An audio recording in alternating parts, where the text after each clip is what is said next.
উত্তর জনপদের গাইবান্ধা ও কুড়িগ্রামবাসীর দীর্ঘ প্রতীক্ষিত মাওলানা ভাসানী সেতুর স্বপ্নযাত্রা শুরু হলো।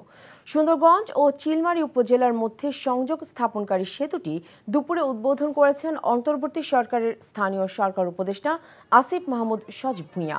এ সময় প্রশাসনের ঊর্ধ্বতন কর্মকর্তারা সহ অন্যরা উপস্থিত ছিলেন। দীর্ঘদিনের প্রতীক্ষিত স্বপ্ন বাস্তবে রূপ নেয়ায় চোখে মুখে উচ্ছ্বাস ফুটে ওঠে তিস্তা পাড়ের বাসিন্দাদের। গত 10 আগস্ট স্থানীয় সরকার বিভাগ সেতুটির নামকরণ সংক্রান্ত সরকারি প্রজ্ঞাপন জারি করে। নানা জটিলতায় অবশেষে 11 বছর পর চালু হলো এই সেতু।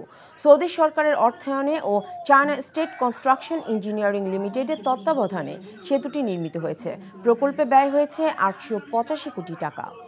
তিস্তা পাড়ের মানুষের দাবির প্রেক্ষিতে আমাদের পানি সম্পদ মন্ত্রণালয়ের মাননীয় উপদেষ্টা ছিলেন ঢাকা গিয়ে খুব দ্রুত সময়ের মধ্যে তিস্তার 125 কিলোমিটার তীরের বাঁধ নির্মাণের কার্যক্রম হাতে নেওয়া হয়েছে।